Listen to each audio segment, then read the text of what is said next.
குறிவச்சா இறை விழும் 12 நிமிடத்தில் உலகை உறைய வைத்த இந்தியா. ப்ராஜெக்ட் விஷ்ணு.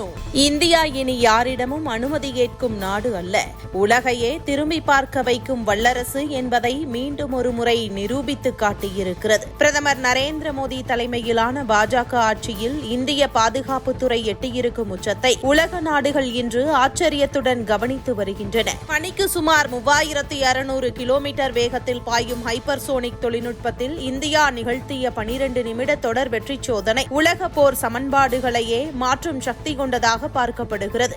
குறிவைத்தால் இறை தவறாது விழும் என்ற நம்பிக்கையை ராணுவத்திற்கு அளிக்கும் இந்த சாதனை இந்தியாவின் பாதுகாப்பு வரலாற்றில் ஒரு தங்க எழுத்தாக பொறிக்கப்படுகிறது. இந்திய பாதுகாப்பு ஆராய்ச்சி மற்றும் மேம்பாட்டு நிறுவனத்தின் கீழ் இயங்கும் DRDL ஆய்வகம் ராம்ஜெட் தொழில்நுட்பத்தில் நிகழ்த்திய இந்த வெற்றி வெறும் தரைவழி சோதனை என்று சொல்லி கடந்து போக முடியாத அளவுக்கு பெரியது. ஒரு ஹைப்பர்சோனிக் ஏவுகணை இலக்கை தாக்க எடுக்கும் முழு பயண நேரத்திற்கு இணையாக அதன் இதயமாக கருதப்படும் கம்பஸ்டர் பகுதி தொடர்ந்து 12 நிமிடங்களுக்கு மேலாக செயல்பட்டது என்பதே இந்த ஆயுதம் போர்க்களத்திற்கு தயாராகிவிட்டது என்பதற்கான தெளிவான சைகை. கடந்த ஆண்டுகளில் படிப்படியாக நடந்த சோதனைகளின் உச்சமாக இந்த வெற்றி அமைந்துள்ளது என்பது மோடி ஆட்சியின் நீண்டகால திட்டமிடலுக்கும் தெளிவான பார்வைக்கும் கிடைத்த பலனாகவே பார்க்கப்படுகிறது. ஸ்கிராம்ஜெட் என்ஜினுக்குள் ஒளியின் வேகத்தை விட பல மடங்கு வேகத்தில் காற்று பாயும் போது உருவாகும் ஆயிரக்கணக்கான டிகிரி வெப்பத்தை கட்டுப்படுத்துவது உலகின் மிகப்பெரிய அறிவியல் சவால்களில் ஒன்று.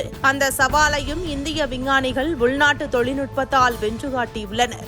ஆக்டிவ்லி கூல்டு தொழில்நுட்பத்தின் மூலம் என்ஜின் உருகாமல் நிலைத்திருப்பதை உறுதி செய்த இந்த வெற்றி இந்தியாவில் உருவாக்கப்பட்ட உலோகங்களும் வடிவமைப்பும் உலகத்தரத்திற்கு இணையானவை என்பதை உறுதிப்படுத்துகிறது. இந்த சாதனை ஒரு தனி ஆயுதத்திற்கானது அல்ல, ப்ராஜெக்ட் விஷ்ணு என்னும் பெரிய தேசிய பாதுகாப்பு கனவின் ஒரு முக்கிய அங்கம். எதிர்கால ஹைப்பர்சோனிக் குரூஸ் ஏவுகணைகள் பிரம்மோஸ் 2, பிரம்மோஸ் NG போன்ற உலகத்தர ஆயுதத்திற்கான அடித்தளமாக இந்த ஸ்கிராம்ஜெட் தொழில்நுட்பம் அமைகிறது. ஒளியின் வேகத்தை 6 முதல் 10 மடங்கு மிஞ்சும் ஆயுதங்களை உருவாக்கும் திறன் இந்தியாவை தற்போதைய வான் பாதுகாப்பு அமைப்புகளால் கூட எளிதில் கட்டுப்படுத்த முடியாத சக்தியாக மாற்றியுள்ளது. இத்தகைய ஹைப்பர்சோனிக் ஏவுகணைகளை தடுக்க முடியாது என்பதே உலக நாடுகளை பதற வைத்த உண்மை. இந்த வெற்றியுடன் ரஷ்யா மற்றும் சீனா போன்ற சில நாடுகள் மட்டுமே இருந்த ஹைப்பர்சோனிக் தொழில்நுட்ப கிளப்பில் இந்தியா தன்னம்பிக்கையுடன் இணைந்திருக்கிறது. அமெரிக்கா போன்ற நாடுகள் கூட இன்னும் பல சவால்களை எதிர்கொண்டு வரும் வேளையில் இந்தியா இந்த உயரத்தை எட்டியிருப்பது மோடி ஆட்சியில் பாதுகாப்பு ஆராய்ச்சிக்கு கொடுக்கப்பட்ட முன்னுரிமையின் நேரடி விளைவு. இது ஆத்ம நிர்பார் பாரத் என்ற சொல்லுக்கு உயிர் கொடுத்த சாதனை.